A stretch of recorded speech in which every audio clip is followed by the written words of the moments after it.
नमस्कार मित्रों, आप सभी के हृदय में उपस्थित परम ब्रह्म को नमस्कार करते हुए एक आज का जो टॉपिक है जिसका विपक्षी और मूर्ख सनातन विरोधी विरोध कर रहे हैं कि देश के प्रधानमंत्री चुनाव प्रचार के पश्चात 2 दिन के लिए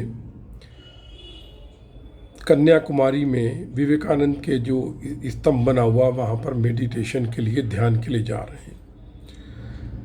तो मैं उन बहुत स्पष्ट तरीके से मूर्खों को बताना चाहता हूं कि ध्यान के द्वारा तुम्हारे शारीरिक रोग तो दूर होते ही हैं, जैसे कि ब्लड प्रेशर इत्यादि। मेरा ब्लड प्रेशर भी पहले थोड़ा, जब नौकरी करता था आपाधापी में, 160 तक जाता था, नीचे वाला 120 तक चला जाता था। लेकिन वर्तमान में नीचे वाला 60-70 के बीच में रहता है और ऊपर वाला 110 से 120 के बीच में रहता है।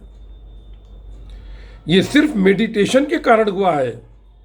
करके तो देखो मूर्खाधिराज, दारू पी करके, हेरोइन खा करके, नशा करके, भांग करके तुम सोचते हो तुमको आनंद आता है। अरे ध्यान करके देखो कितना आनंद आता है। जब मनुष्य के मस्तिष्क में शांति का प्रवाह आता है तो कितना आनंद आता है। ये वो मूर्ख नहीं समझ सकते जिन्होंने ध्यान नहीं किया है।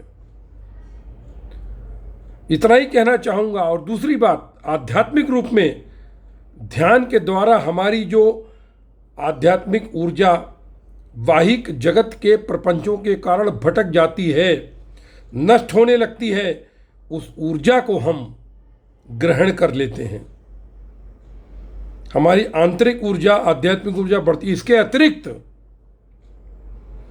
जब हम ध्यान करते हैं और किसी वस्तु की धारणा बनाकर ध्यान करते हैं, किसी प्रश्न के विषय में सोचते हैं, तब हमको हमारे अंदर की जो प्रज्ञा है वो ये समझाती है हमें क्या करना चाहिए, यानी क्या निर्णय लें। किसी और देश चलाना कोई आसान काम नहीं है। हमें जीतने के बाद देश को विकास के राह पर कैसे ले जाना है, हजारों लाखों बातें आती हैं। उनको किस तरीके से इम्प्लीमेंट करके हम देश को आगे ले जाएं, इसके विषय में निर्देश और राह प्राप्त हो जाती है। मैं समझता हूं जो मूर्ख सनातन का विरोध करते हैं, मेडिटेशन का विरोध करते हैं, ध्यान का विरोध करते हैं, वे कभी नेत्र बंद करके